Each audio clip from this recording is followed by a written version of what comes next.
This story is based on historical records from the late 18th century.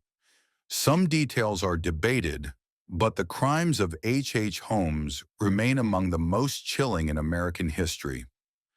By 1894, Holmes had lived a double life for years: respectable businessman on the outside, sadistic killer behind closed doors. But greed would be his undoing.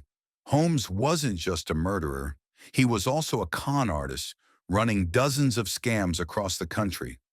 His favorite scheme? Insurance fraud.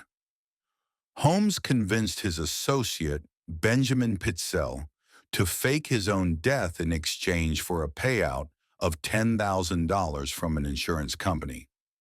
The plan was simple. Pitzel would die in an accident, and Holmes would collect the money, splitting it with Pitzel's wife. But Holmes had other plans. Instead of faking Pitzel's death, Holmes actually killed him. He rendered Pitzel unconscious with chloroform, then set his body on fire to make it look like an accident. Holmes filed the insurance claim, keeping the money for himself. The children after murdering Pitzel, Holmes gained custody of Pitzel's three children under the guise of taking care of them, while their mother handled legal matters. But tragically, Holmes killed two of the children, Alice and Nellie, by locking them inside a trunk and suffocating them with gas. Their bodies were later discovered in a Toronto cellar. The third child, Howard, was never seen alive again. His remains were believed to have been destroyed in Holmes's furnace. The murder of these innocent children turned public opinion sharply against Holmes. Even in an era filled with crime and corruption, this was too monstrous to ignore. The investigation. The fraud caught the attention of Detective Frank Geyer of the Philadelphia Police. Geyer traced Holmes's trail across multiple states, uncovering the grisly truth.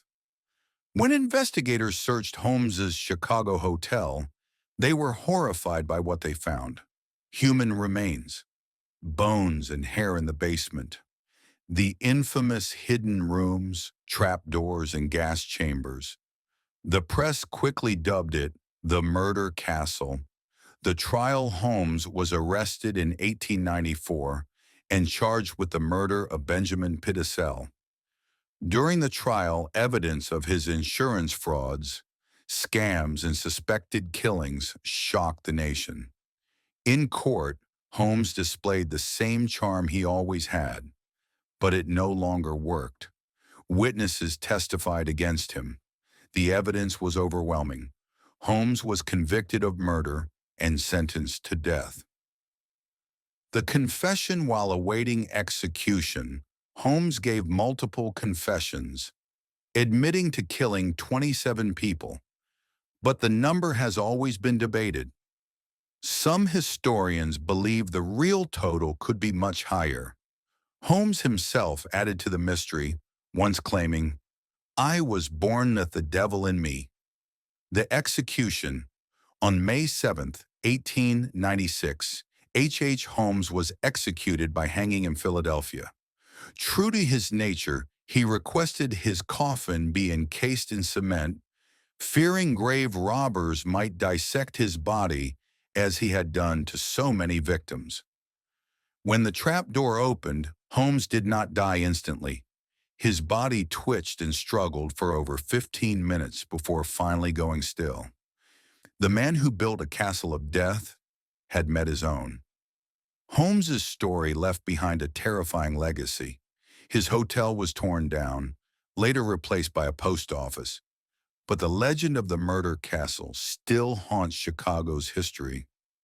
H. Holmes is remembered as America's first serial killer, a man who turned charm into a weapon and murder into a business.